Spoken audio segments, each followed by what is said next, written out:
5 games remain, guys, in season 45, and we are at a crucial stage of this team's history at the moment. We could finish anywhere from 5th all the way down to 15th, depending on how our results go. So the league is still wide open for us, and we're going to see how our team can manage the end of this season and see what we can actually do as a squad.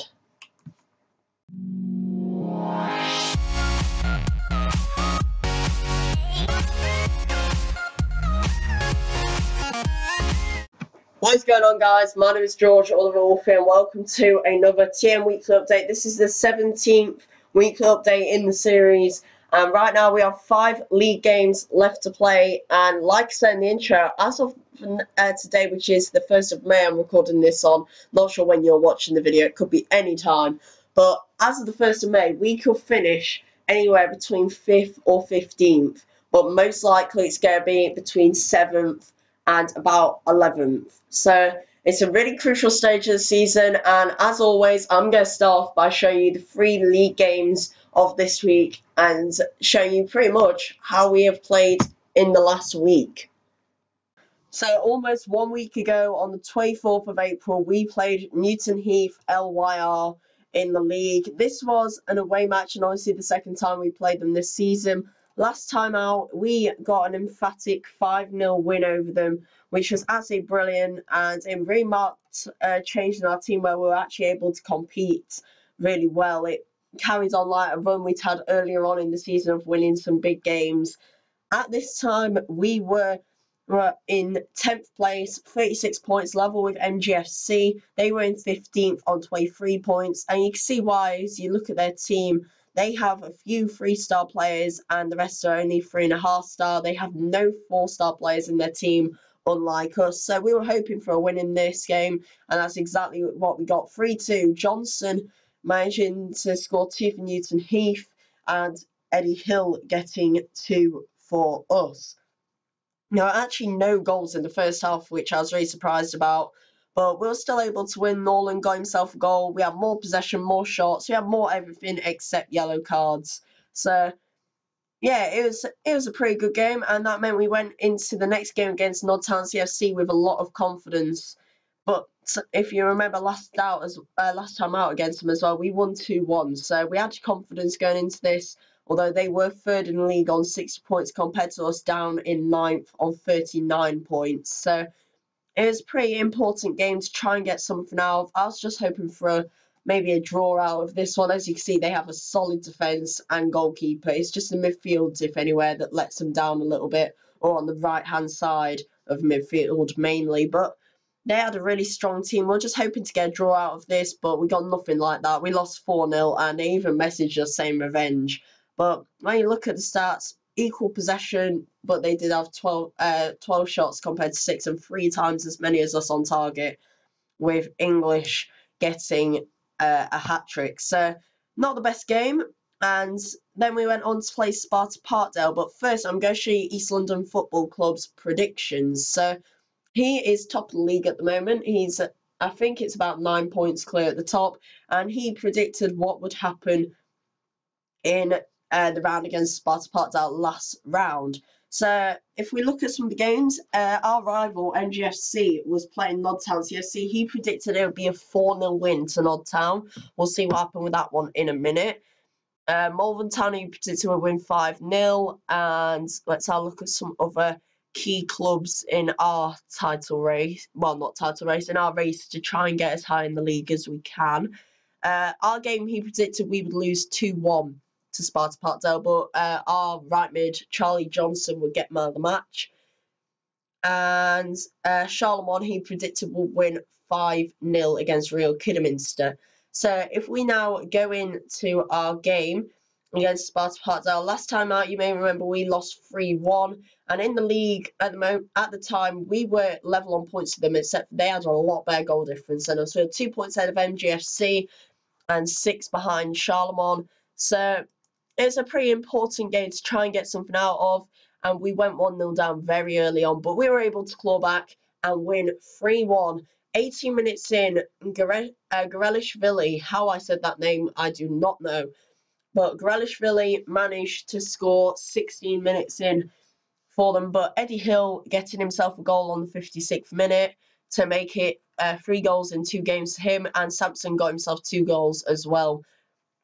So really good there. We were able to come back. How we won, I really don't know. We had way less possession, less shots, only more on target. I think that's what did it for us. We were able to be consistent with our shots, and Masoon had a very good game. So as to the prediction, obviously he got the result wrong, and he got the man of the match wrong as well. Samson was the man of the match in that game, with Johnson having a pretty average game in the end. So if we look at the league now, we are in 8th place on 41 points. Charlemont is in 7th on 47 points. And if we just flick to the next round quickly, that's who we play next. So, crucial game. If we win that, we're only 3 points behind with 4 games left. So, we could overtake them in the league. MGSC are on 39, 2 points below us. And Sparta Parkdale are on 38. So, some pretty tough games there. If we look at the results for predictions, he got Charlemont winning, right? But it was 7-0, not 5-0 for East London's guess. MGFC managed to beat Nodtown CFC 2-0. So, really good result for them there. They gained 3 points on us. And Charlemont, Sparta Parkdale, sorry, was against us. Obviously, he got that one wrong. So, if we look at the league, 5th place is pretty much impossible to get because we're 15 points behind them. So, with 15 points to go, 5th and 6th looks really hard to get to. We could get 7th, but we could also drop down to probably only 10th. I don't think we'd drop down to 11th. But pretty much we've cemented our position in the top 12, which was one of our sponsor goals. We were told to score over 30. We've scored 50 and we've conceded 55 at the moment. So long as we don't concede 15 goals in the last 5 games, we'll have completed all our sponsor goal targets for this season, which should get us a nice amount of money. And if we look at the fixtures to the ends of the season, so key matches, MGSC play Sparta Parkdale next while we play Charlemont. So that's really key as it is 7th v 8th and 9th v 10th. So really important games there. Then on the 4th of May, we have us against Real Kidderminster. So that should be a nice easy win there. And Charlemont against MGFC. So another really big game for MGFC. And then Sparta Parkdale against Bad Girls City. So that could be a crucial round for us. If we could, say, beat Charlemont on Sunday, and then MGSC beat Charlemont, we could be level on points with them then, with 3 games to play. Yeah, because we should technically win against FC Real Kidderminster. So these next 2 games are crucial to get a win, especially when we play MGFC on the 6th. That is a really important game as well for us. All the 5 final games are important for us to get wins out of, or at least get points, but especially that one. Then Charlemont play Bad Girls City, which is, of course, a pretty difficult game for them, and Sparta Parkdale play Malvern Town. Then on the 8th, we play, who do we actually play? Where are we? We play Bad Girls City, which will probably be a defeat for us. Charlemont play Malvern, so they could lose that one as well. Sparta Parkdale play the Bacon Destructors, so that could be a bit of an annoying match for us. If we lose, they could catch up there. And MGFC play Real Kidderminster, so that should be a win for them. And then on the final day of the season, MGFC against Bad Girls City, us against Malvern Town, Sparta Parkdale against Harrow RSC, and Charlemont against the Bacon Destructors. So those last 2 games, we could quite easily be caught back up to. So we need to try and win the next 3 games, or at least get as close to 9 points as possible in those. So then we might not get overtaken in the last games. But it seems like we got a good chance of getting a good league position at the moment. Now we go on to the friendly league matches, and first off we go for Sirens game against FC Alpha. Now if we look at head-to-head, they had never played each other, like most of these teams never had in the friendly league. And as you can see, Sirens has a lot better team than FC Alpha. So you're expecting FC Alpha to lose like they have been doing quite recently. And it wasn't as easy for Sirens as I thought. It was a 1-0 win for him. He had 70% of the possession compared to 30% of FC Alpha. 20 shots, only 9 on target. So that's a real problem for him. He got the goal in the 82nd minute. So it's almost a 0-0 draw. And it was really my old keeper, John Fletcher, that was the difference between them, getting a 7.8 and man of the match rating in that game. So really interesting one there. Then we go on to our game against LA Galaxy. Now, as the head-to-heads between us, we played 3 times. Last time we played in just a friendly match, he won 4-1, and then the other 2 times have been 1-1 draw and a 0-0 draw. So we've yet to win against LA Galaxy. You can see why. He's got a pretty good team in there. He's got a very strong goalkeeper as well. And we've got pretty equal teams. I was looking to keep on my undefeated record, but wasn't able to do that. This time we slipped up. My old striker as well, Thomas Saunders, scoring for us there. So it's a pretty equal game. I absolutely dominated when you look at the stats. More possession, more shots on target as well. But other than that, it was, again, the keeper that made the difference. He got another 7.8 rating like Fletcher did, and man of the match. So it was really the keeper that made the difference in that game. And he was lucky to get that, I'd say. LA Galaxy is. I think he was pretty lucky then. I think he knows he is. But we're still top of the league from that. So whatever happens, so 3 points clear with an absolutely awesome goal difference. So now we go on to the other game involving the top 3 side. Manchester United are against Swanley Shooters. Now, Swanley Shooters were looking to keep up their good record, and as you can see, he's got an awesome team. He's the only team actually to have a 4.5-star player in there as well. So it's a really hard game whenever you play Swanley, and these two have never played each other, so we couldn't really predict what was going to happen. Manchester United has the better side, as it has the better friendly league run, but Swanley has the better side. So in the end, a pretty fair result. 2-0 Manchester United are. It was a really close game, pretty equal possession, pretty equal shots and shots on target. So I don't think either of them really could complain about that in the end. Then we go on to ADO Richmondshire against Dewsbury Moor. Now, these two, again, had never played each other before, so a lot of people facing each other for the first time in this round. ADO was playing his youth side, and Dewsbury Moor was just playing his full-on team. As you can see, a lot of 3-star players in there. So we weren't really sure what to make of this, but it was a pretty expected result where you look at it in the end. A 3-1 win for Dewsbury. He had more shots on target, had more possession. So pretty standard game really, with his offensive mid-left Mick Walker getting both of the goals.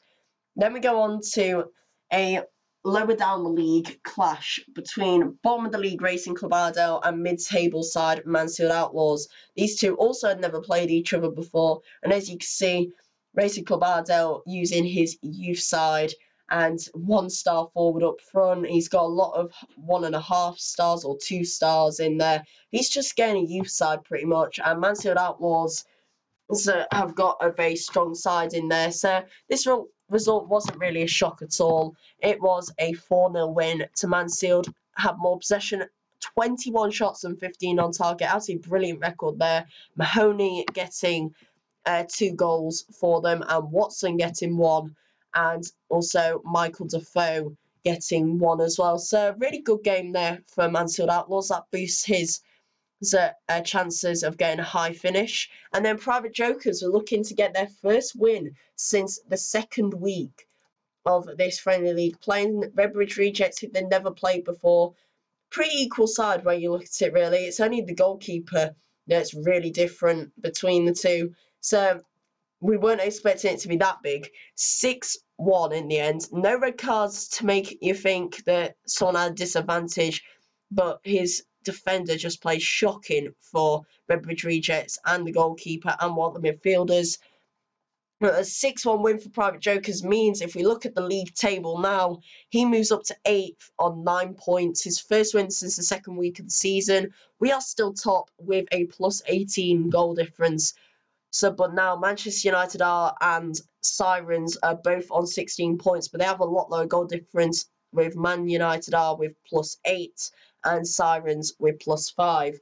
In 4th is Dewsbury Moor on 12 points. He's an outside bet at the moment to get the title. We'd all have to slip up and him win every game pretty much for him to win there. But he's in a close battle with Mansfield Outlaws and LA Galaxy. who are very close to each other, but Mansfield having a lot better goal difference. So there, and better than Dewsbury's as well.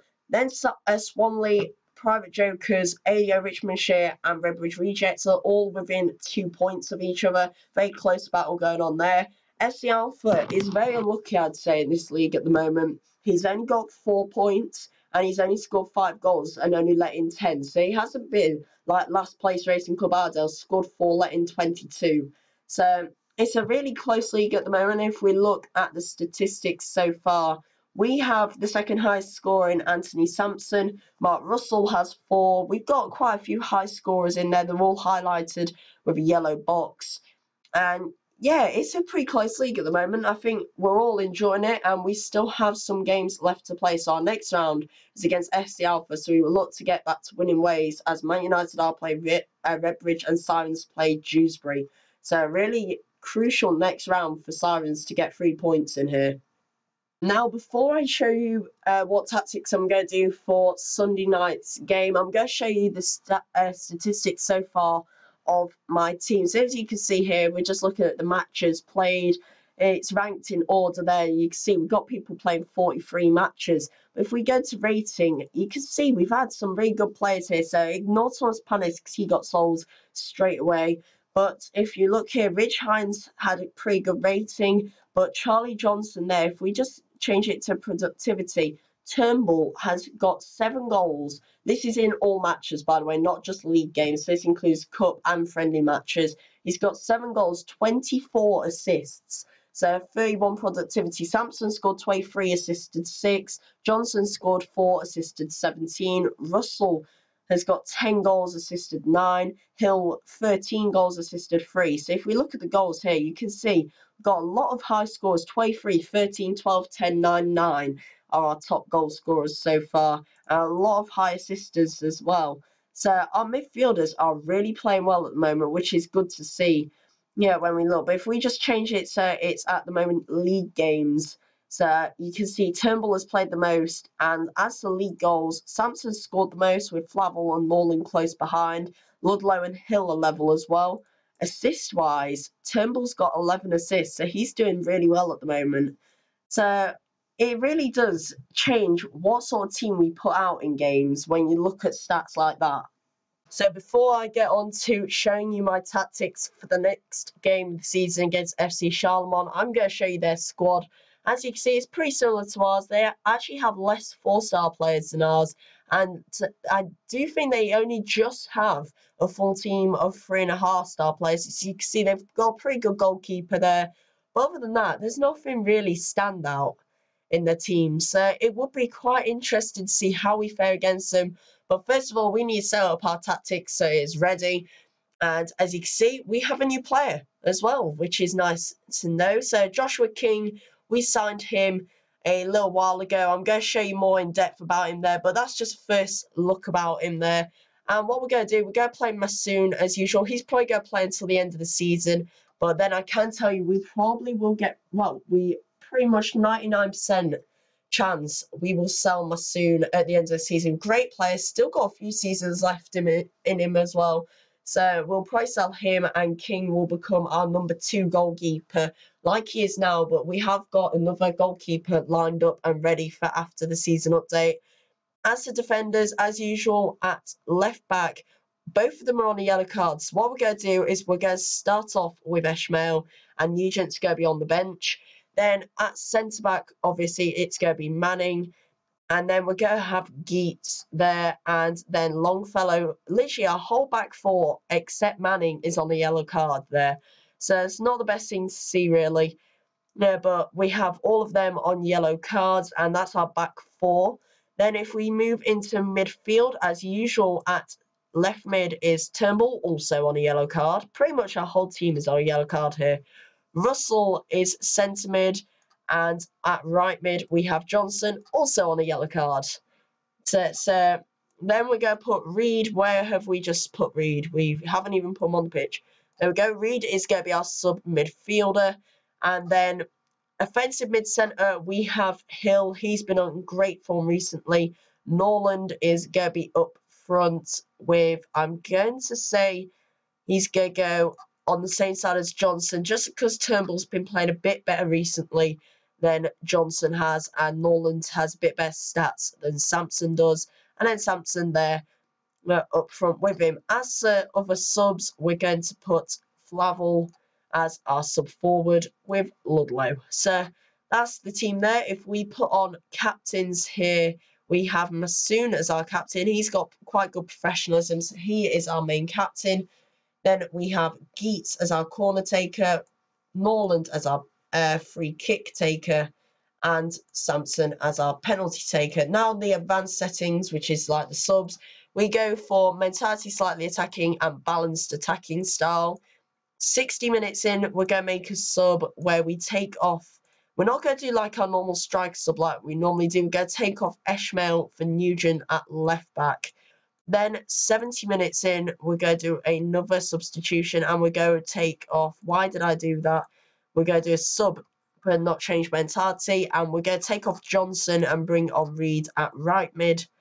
And then our final sub, we are going to, you know what, we're going to leave it like that because our forwards have been pretty good recently. So that is our setup for the next game, guys. Hopefully that'll get us at least a draw, maybe even a win. And hopefully we won't get too many people sent off because we have 6 people on yellow cards, which is not brilliant, really, when you look at the team there.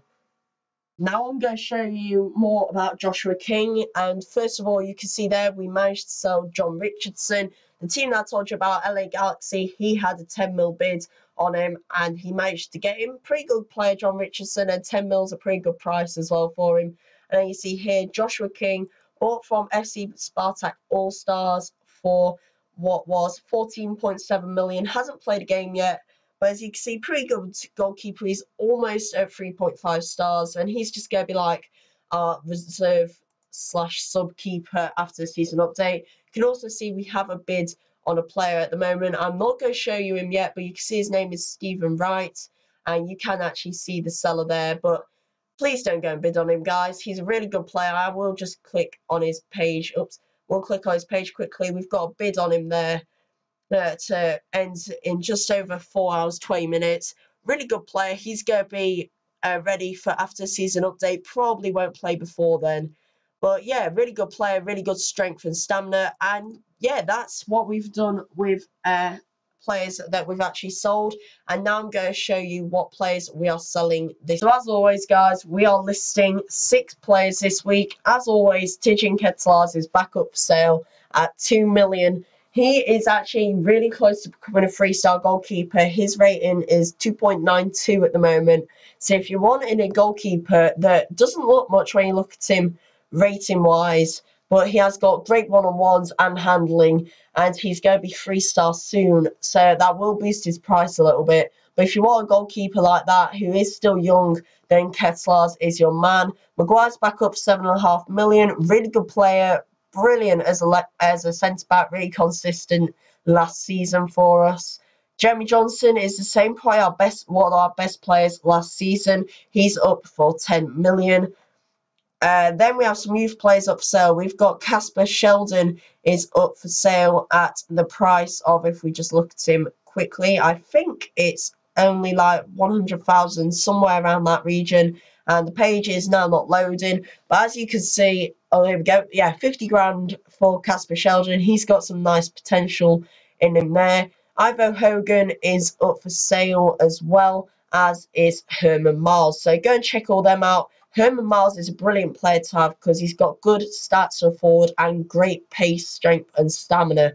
So he's actually best as a forward, just if you're looking for one there. So if you are looking for a player, as you can see, I've got 6 up for sale. I'm not selling Jules Bianchi Helveg for a little while. He'll probably be sold again after the season update. Just so at the moment I have some players, and we'll do a big sell after the season update. So let me just talk you through kind of what's going to happen. The sort of plan of action. I haven't finalised it yet, but at the moment we will probably sell Masoon because we're going to bring in a younger 4-star goalkeeper from Italy. Geets quite possibly will go at the end of the season. So keep your eyes open for that. He was my player of the season last season, so keep your eyes out for him. And I will probably change Nugent so he could play centre-back as well as Longfellow, just so I have the option to play 3 at back of Nugent, Manning and Longfellow. Ishmael quite possibly will go as well if I need the funds for buying players. Clark Fox will be on his way out at the end of the season. He's got great midfielder stats in there, great positioning and passing and technique. So he is a really good player. Obviously, Helveg will be on his way out. I'll try and get rid of him. Seymour, I will quite possibly sell as well, and he's a great player because he has 19 pace, 18 stamina, 16 strength for that. So that is brilliant there. Potter stands a small chance of going. Ludlow stands a small chance of going. But right now, it looks like Flavel will be the guy that will go out of my forwards because I've agreed a price on, I think it's another Australian actually, I think. I've agreed a price of 75 million on another striker who is better than this guy. So he will probably be going as well. So keep your eyes open for that, guys. We might have some big players going again at the end of this season. It's that time again, guys. It's time to get another crap youth pool. I just can't wait to waste my energy on doing this. So, normal talents, any position, get a report. Let's get two really bad players this week. We're in the money. Let's go for an 18-year-old first. And yep, absolutely rubbish. Yep, 3-star. Go and kill yourself. You're just shocking. Right. Simon Henderson. Henderson Relish at Sheffield. It's all good stuff. Oh my god. That is so bad. That could quite possibly have just brain damaged my headphones, but that is shocking. I'm sorry. But no. You know what? That's put me in a really bad mood now. So I'm going to have to do this. I'm going to have to get to my club. Just because that's put me in such a bad mood. Let's find a player. Pick a player. Any player. Stephen Bellamy. Let's have a look at you. Okay, 26-year-old. Yeah, you've never played a game for me. Get lost, son. Get lost. There we go. Well, can't believe we've just got a 1-star potential player there. That's just fantastic. So, yay. That's just brilliant. So after that really bad youth pool this week, we go on to the friendly matches, and this week we have 4 of them. We have Wild Monkeys FC, which is Bones' down under side, the side from down under where the Kangaroos live. They have challenged us again. Stanley FC has given us a challenge. Chelsea FC has again, and New Boys Wolf team from, I believe, it's Indonesia. I was going to say Poland. So let's accept Wolf teams. So challenge right now. Let's see how we do. First of all, let's check out his team. So let's have a look. Pretty equal there. He's got 1 2.5-star player, 2 3-star players. He's got 3 4-star players, and the rest are all 3.5. So it's a bit worse than ours, that team actually, because we have more 4-star players and the rest are all 3.5-star except Masoon. So I'm going to go for a win here, hopefully. That's what I'm hoping for anyway. So let's see. Yep, 2-1. He got a player sent off. He scored 2 minutes in, which is absolutely brilliant there. That's just brilliant from us. Jay Latif getting a nice early goal for him. But Sampson and Norland are 2 bad boys up front getting the goals for us. And that also would have been Nugent sent off if that was a real life game. That would have been brilliant. I hope he doesn't have to do that ever again. So let's now go back to the quick match page and accept the next game, which is against, let's go for Chelsea FC. Why not? This is probably going to be one we lose. So far we've won 1 friendly league match this week. Let's have a look. Yep, his team is better than ours. He's got 4.5-star players, more 4-star players than us, and the rest are all 3.5 stars, except 1 player at the back, which is Wemhove. So I don't know what to expect from this, really. I'm going to expect the worst and go for a defeat. 1-1 draw. Sampson getting another goal there. So that's good. His goalkeeper had a good game. We had more chances, but being honest, 1-1, I will happily take that. So That's a win and a draw. We're yet to lose a game, which is a good start, really. And now we're going to play Stanley SC, who, if we look here, they're in the Conference National. So we should really win this game. He does have pro, which is nice to see. If we look at his team, let's have a look. Yeah, he has he has three 3.5 star players in his team, and then some 3 stars and 2.5 stars. If we just look at his 3.5 stars, he's got a good one there. I'm not gonna try and say that just in case I get completely wrong and it sounds racist. Let's see, Panji, I'll say that. He's a pretty good player as well. And then let's have a look at the back. His defender, Dewey Croft. And again, a not bad player there. So he's got some good ones, but we should really get a win here. If this is a defeat, I'm done. 5-0. Perfect. Samson getting 2. Hill getting 3. Absolutely perfect game. We dominated there.